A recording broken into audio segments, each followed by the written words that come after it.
I arrived at my parents' house for Christmas dinner carrying a simple fruit basket, the kind you pick up at the grocery store for $20. My sister Rebecca pulled up in her leased BMW at the same time, her trunk filled with elaborately wrapped presents that probably cost more than my monthly grocery budget. "Oh, Emma," she said, eyeing my modest contribution. "Still keeping it simple, I see." I smiled and didn't respond. Rebecca had always been the golden child. Married to a corporate lawyer, living in a house with a 3-car garage, president of her neighborhood HOI. I was the family's question mark, the one who never quite figured it out, according to my mother's friends. Inside, the house smelled like roasted turkey and my aunt's famous sweet potato casserole. My extended family had already gathered: aunts, uncles, cousins, my brother Marcus and his wife Jennifer. The conversation stopped when I walked in. "Emma, so glad you could make it," my mother said, her tone suggesting she was mildly surprised I'd shown up. "We weren't sure if you'd be too busy with your projects." "Wouldn't miss it, Mom," I said, setting the fruit basket on the counter next to Rebecca's tower of gifts. My Uncle Richard was already 3 drinks in. "So, Emma's still doing that internet thing? What do you call it again?" "E-commerce," I said quietly. Right. Selling stuff online. My neighbor does that too. Makes a few $100 a month with those crafts." He chuckled. "Good hobby." I took a seat on the couch and accepted the glass of wine my cousin offered. The television was on in the background, playing the local news.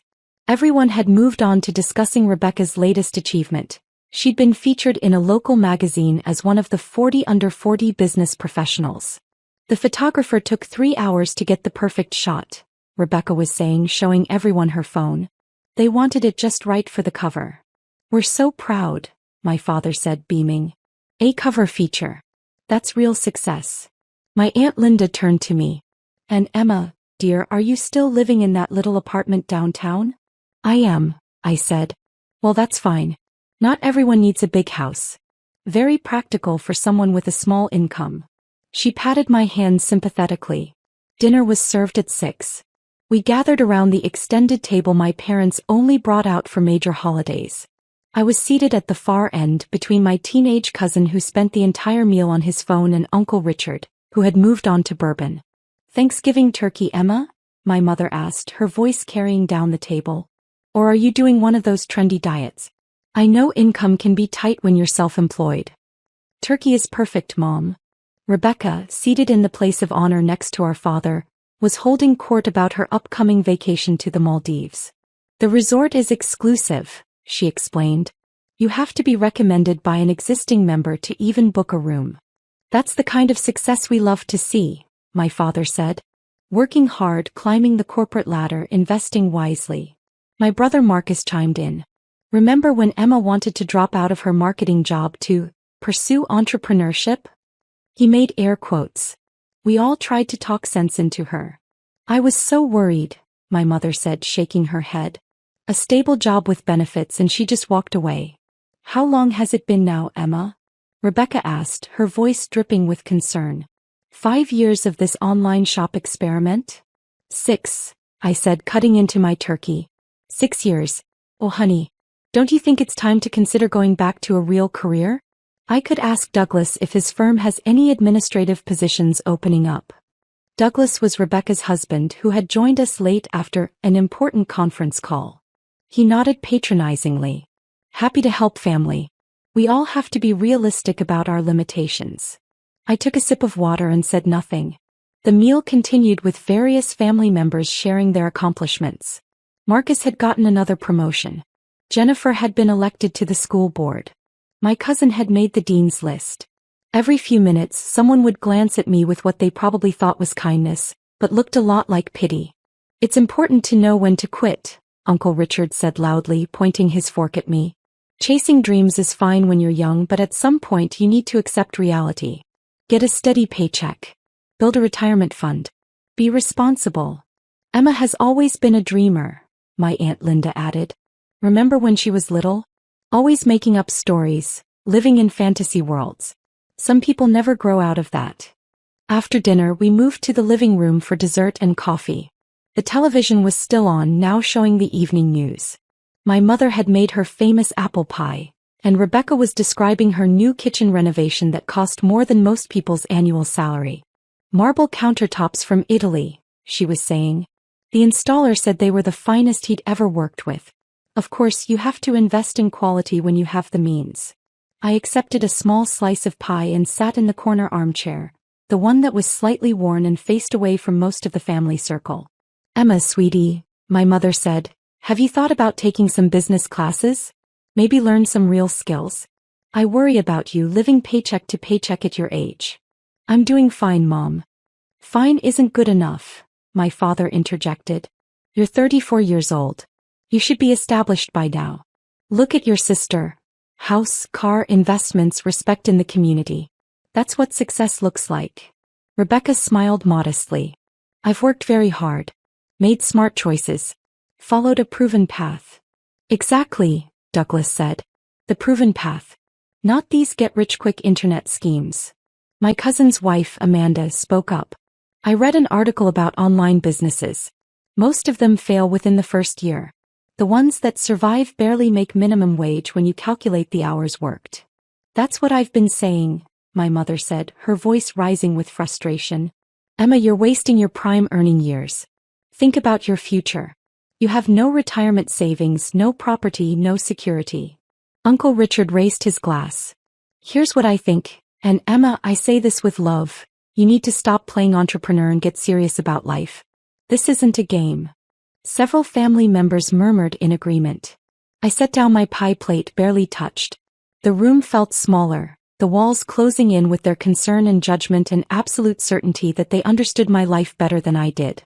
Playing entrepreneur with your little online shop, Rebecca said, laughing. I'm sorry, but that's exactly what it is. Playing pretend. We're all too polite to say it directly, but someone needs to. For your own good. The room fell silent for a moment. Then my Aunt Linda spoke gently. We love you, Emma. That's why this is so hard to watch. You're too old to be playing these games. Games, my father repeated. That's the perfect word for it. While everyone else is building real careers, real wealth, real legacies, you're playing. My mother's eyes were actually glistening with tears. I lie awake at night worrying about you. What happens when you're 50, 60? Still in that little apartment, still pretending to run a business, with nothing to show for your life. Marcus leaned forward. Look, sis, we're staging an intervention here because we care. You need to hear the truth. This fantasy you're living? It's not sustainable. It's not real. You need to wake up and join the adult world. I took a slow breath and reached for my coffee. My hand was steady. I mean, what do you even sell? Jennifer asked. I've never even seen your website. Because there probably isn't one, Douglas said with a condescending chuckle. Or if there is, it's one of those sad little Etsy shops with 3 items and no sales. The television had moved from news to the evening programming schedule. A commercial was playing, something about holiday shopping deals. Rebecca stood up to cut herself another slice of pie. Emma, I'm going to be very direct because I'm your sister and I love you. You're embarrassing yourself. You're embarrassing this family. Every time someone asks what you do, we have to make excuses. Oh, Emma's trying to start a business. Emma's exploring entrepreneurship. It's humiliating. Humiliating, my mother echoed. When Patricia asked me at book club what my daughters were doing, I could brag about Rebecca's magazine cover and her beautiful home. But you, I had to say you were working on some online projects. I could see the pity in her eyes. My father set down his coffee cup with more force than necessary. This stops now, Emma. New Year's resolution, you're going to get a real job. I don't care if it's entry level. At least it'll be legitimate. I could probably get you an interview at my company, Marcus offered. They're always looking for people in customer service. It's not glamorous, but it's honest work. Real work. The commercial ended. The television screen showed the beginning of a new program. The local news magazine show that ran special features on Saturday evenings. Tonight on News Center Special, the announcer's voice rang out. An exclusive look at one of the most extraordinary business success stories of the decade. How a young entrepreneur turned a simple idea into a global empire worth billions. No one was really listening. Rebecca was describing her upcoming performance review where she expected another raise. Uncle Richard was refilling his bourbon. My mother was collecting dessert plates. Our feature tonight, the television continued, focuses on Emma Chin, the elusive founder and CEO of Lux Global Holdings, whose revolutionary approach to sustainable luxury goods has disrupted the entire retail industry. My mother dropped a dessert plate. It didn't break, but it clattered loudly on the coffee table. The screen filled with an aerial shot of a massive corporate campus, all glass and steel and manicured gardens. The caption read, Lux Global Holdings Headquarters, Shanghai. What? My father started. That's Emma's name, my cousin said slowly. Rebecca's face had gone pale. That has to be a different Emma Chin. Common name. But the screen had changed to show a photograph. Me in a tailored business suit, shaking hands with the president of France at an economic summit.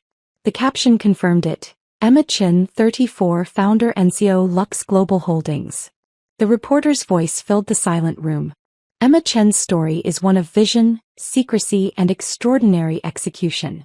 6 years ago, she quietly left her corporate marketing position to pursue what her family thought was a small online retail experiment. What they didn't know was that Emma had spent the previous 3 years developing proprietary sustainable manufacturing technology and building relationships with eco-conscious suppliers across 18 countries. The screen showed factory floors, vast and modern, with workers assembling luxury handbags, shoes, accessories. Within 18 months, the reporter continued, her company had secured contracts with major department stores across Asia. Within 3 years she had expanded to Europe and North America. Her revolutionary approach, combining luxury craftsmanship with sustainable materials and ethical labor practices, resonated with millennial and Gen Z consumers who demanded both quality and conscience. My uncle's bourbon glass was frozen halfway to his mouth. The program showed footage of Lux Global products in high-end stores in Paris, London, Tokyo, New York. The items were beautiful. Handbags that cost thousands, shoes that celebrities wore on red carpets, accessories that had waiting lists months long. Today, the reporter said, Lux Global Holdings operates manufacturing facilities on 4 continents, employs over 40,000 people, and generates annual revenue exceeding $7 billion. The company's recent valuation places Emma Chen's personal net worth at approximately $7.2 billion. Making her one of the youngest self-made female billionaires in the world. My mother made a sound like she'd been punched. The screen showed me again, this time at a TED conference speaking to thousands. Then at a UN Sustainability Summit. Then on the cover of Forbes Asia with the headline, The Quiet Billionaire, How Emma Chin Built an Empire in Secret. Chin is famously private, the reporter explained. She rarely gives interviews, avoids social media, and has never publicly disclosed her wealth to friends or family. Those closest to her had no idea of the magnitude of her success. Rebecca's mouth was opening and closing like a fish. Tonight's special will take you inside Emma Chen's empire, the announcer said.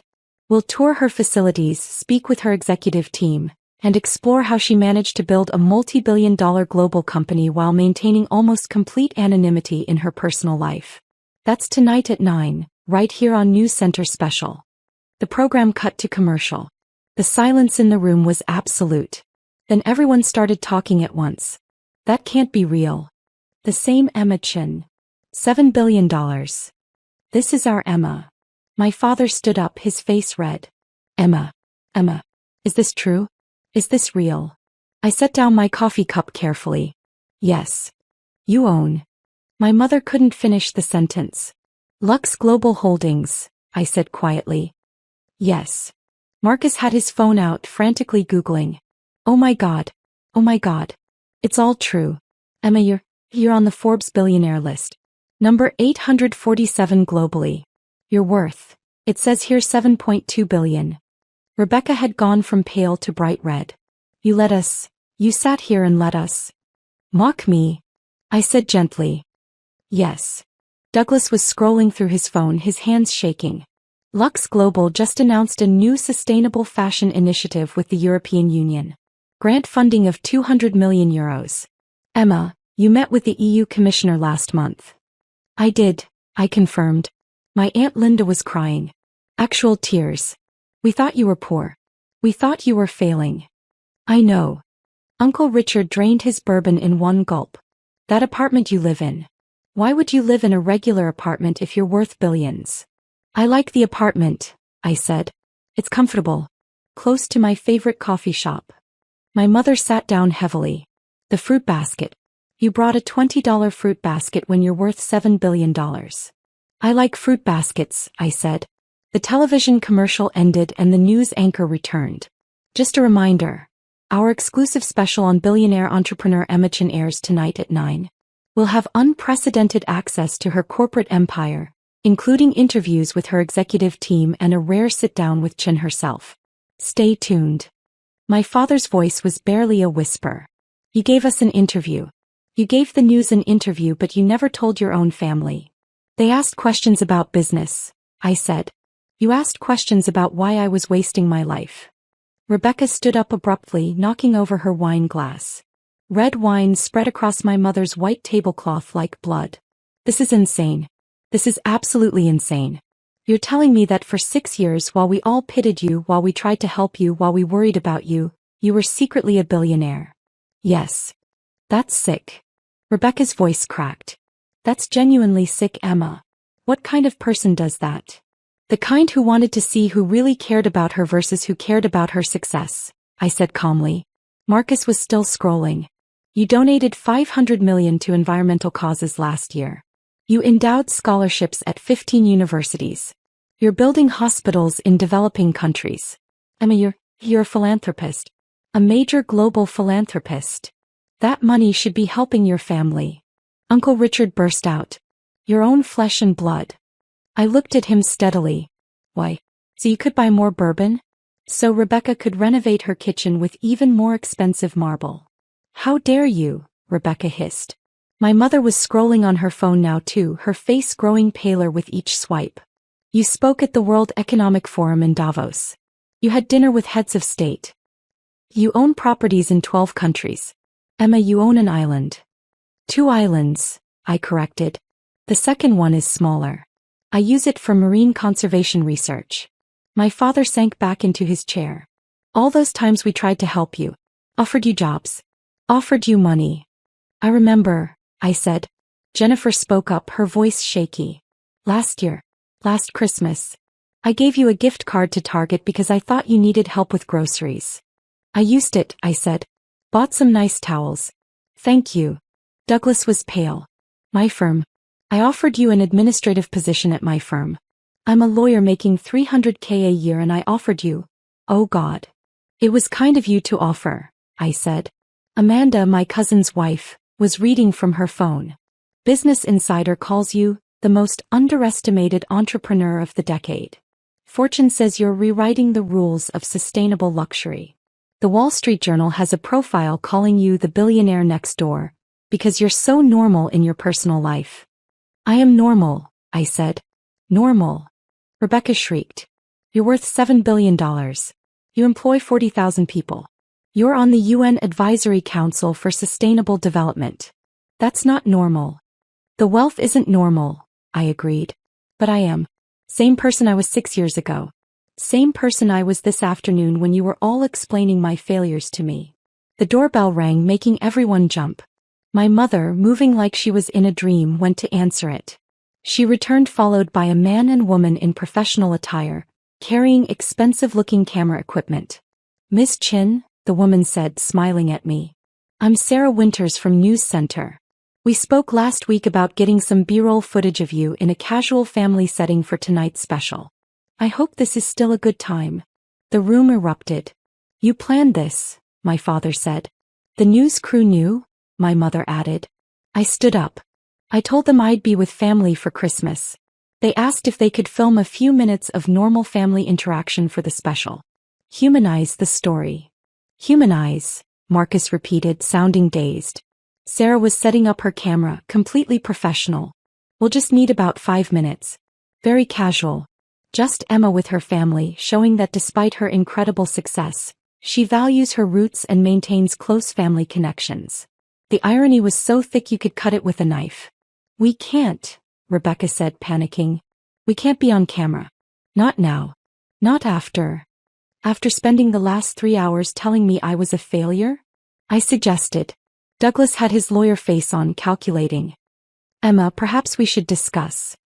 Miss Chin, Sarah interrupted, we're on a tight schedule. The special airs in 3 hours and we still need to edit. Could we get started? I looked around the room. My family stared back at me, shocked, horrified, calculating, ashamed.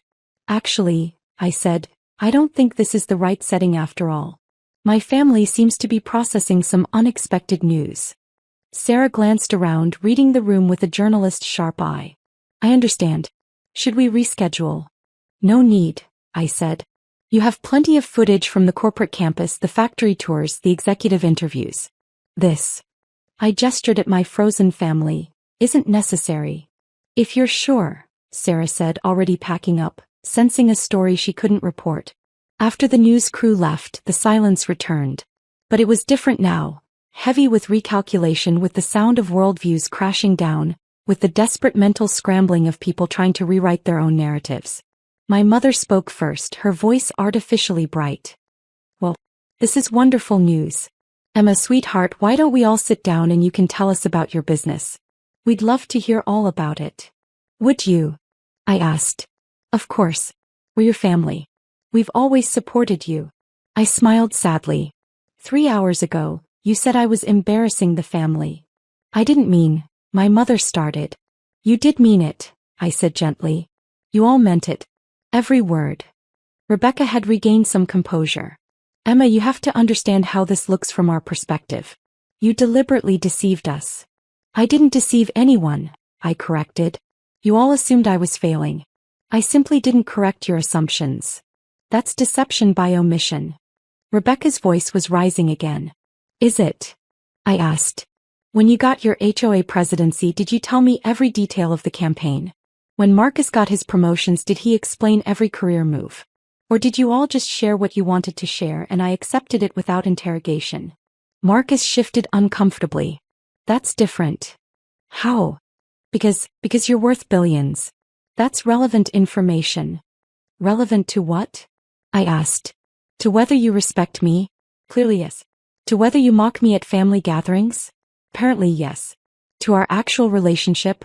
That's the question, isn't it? My father tried a different approach. Emma, I think we all said things tonight that we regret. In the heat of the moment. We were concerned about you. You were ashamed of me, I interrupted, my voice still calm. There's a difference. Uncle Richard had poured himself another bourbon. Listen, Emma, we're all adults here. Let's move past this. You're successful. We're proud of you. Let's talk about the future. The future where I fund your retirement? I asked. Or Rebecca's next vacation. Or Marcus's kids' college tuition. We're family, my Aunt Linda said, tears still streaming. Family helps each other. You're right, I said. Family does help each other. When I was starting my business, did anyone offer to help? Not with money, with time, with interest, with basic respect. Silence. I ate Thanksgiving dinner every year at the far end of the table, I continued. I listened to lectures about my failures. I accepted pity and condescension and outright mockery. And I did it quietly because I wanted to know something. Know what? Jennifer asked softly. Who you all really were, I said. Whether any of you loved me for me or whether you only love success. My mother's face crumpled. That's not fair. Isn't it? Rebecca, you said I was embarrassing the family. Dad, you called my life's work playing games. Marcus, you staged an intervention. What part of that was love? Rebecca's hands were shaking. You could have told us. You could have trusted us. With what? My success. What? So you could claim credit for supporting me? So you could ask for money? So you could brag to your friends? That's cruel, Rebecca whispered. Is it crueler than laughing at someone's dreams? I asked. Crueler than assuming someone is failing without ever asking? Crueler than offering pity instead of pride? Douglas cleared his throat. Emma, from a legal perspective. I have excellent lawyers, Douglas, I said. Among the best in the world. If you're about to offer your services, I'm not interested. His face reddened. My phone buzzed. I glanced at it. A message from my executive assistant. The news special is starting, I said. If you want to watch it, you're welcome to stay. If not, I'm leaving after it's over. No one moved. I turned up the volume on the television. The news center special logo appeared, followed by dramatic music and sweeping shots of my corporate headquarters. For the next hour, my family sat in stunned silence as the program revealed the full scope of my empire. The factories that employed thousands. The sustainable practices that had won international awards. The charitable foundation I'd started that had donated over $1 billion to environmental and educational causes. The partnerships with governments and NGOs. The innovation labs developing new materials. The employee programs that offered full healthcare, education benefits, and profit sharing. They showed footage of me speaking at conferences, touring facilities, meeting with world leaders. They interviewed my executive team. Impressive people with Harvard and Oxford degrees who spoke about my vision and leadership with genuine respect. They covered my personal life delicately. The modest apartment, the lack of social media, the quiet lifestyle. Emma Chin, the reporter said, is perhaps the most private billionaire in the world. She drives a 5-year-old sedan. She shops at regular grocery stores. Her neighbors have no idea who she is. By all accounts, she's the same person she was before her extraordinary success. The special ended with footage of me at a ribbon-cutting ceremony for a new hospital in Cambodia, funded entirely by my foundation. Children were laughing, running around. I was kneeling in the dirt talking to a little girl, no security detail visible, no cameras, just a genuine moment that someone had captured. Emma Chin, the reporter concluded, proves that extraordinary success doesn't require an extraordinary ego. In an age of influencers and self-promotion, she's built an empire in silence. And perhaps that's the most remarkable thing about her story. The credits rolled. The room remained silent for a long moment. Then my mother spoke, her voice broken. You built a hospital. 12 hospitals, I corrected quietly. So far. And you never told us, my father said. You never asked, I replied. In 6 years, not one of you ever asked me a single genuine question about my business. You all assumed, mocked, and moved on. Rebecca was crying now. I called your work playing pretend. You did. I'm so sorry. Are you sorry for what you said or sorry that you were wrong? I asked. She didn't answer. I stood up. I'm going to go now. Emma, wait, my mother said, standing. Please. We need to talk about this. As a family. A family. I looked around the room. Is that what this is? Because for 6 years I felt like an outsider at these gatherings.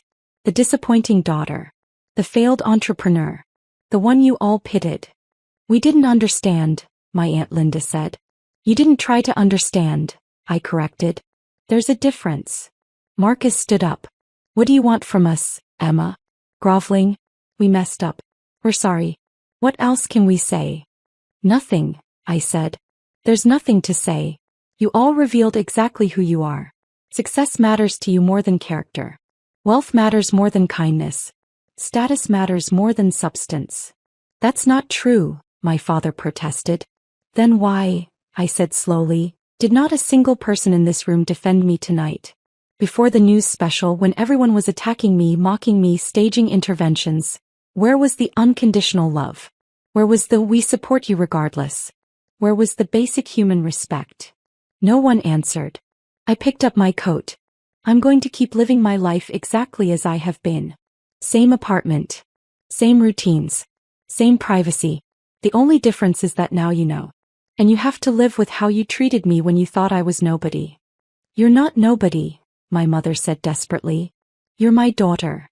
Then act like it, I said. Not because I'm successful. Not because I'm on television. But because I'm a human being who deserved basic respect all along. I walked to the door. Emma, Rebecca called out. What happens now? With us.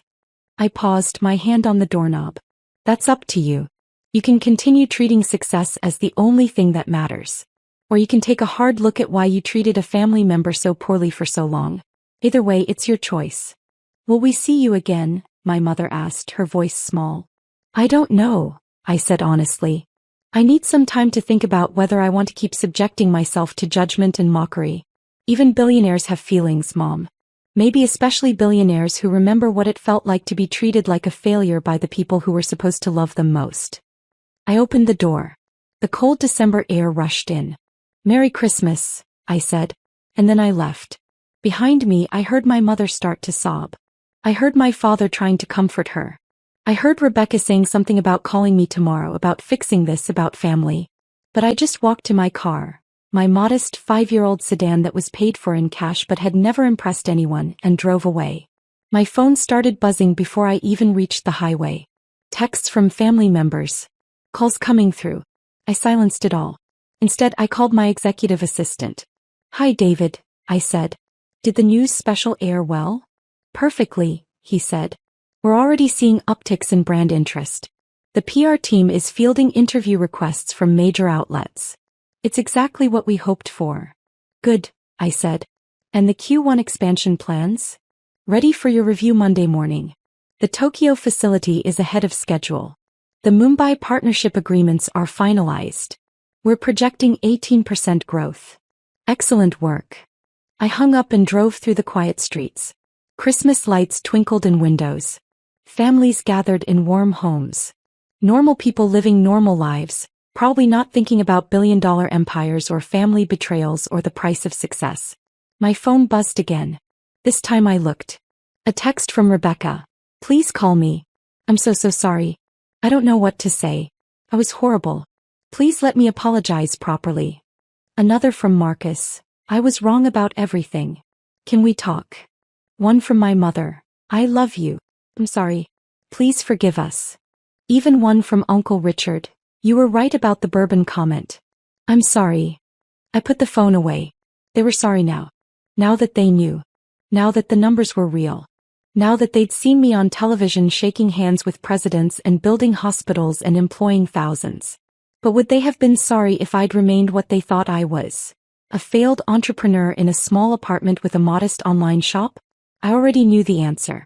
The city lights faded behind me as I drove toward my quiet apartment, my simple life, my private empire that had never needed their validation and certainly didn't need their belated respect. Tomorrow I would wake up and run a $7.2 billion company. I would make decisions affecting 40,000 employees across 4 continents. I would review charitable donations and expansion plans and sustainability initiatives. And I would do it all without the burden of family expectations, without the weight of their judgment, without the desperate need to prove anything to people who had already proven they valued success over substance. The road stretched out ahead of me, dark and quiet and full of possibility. And for the first time in 6 years I felt completely, perfectly free.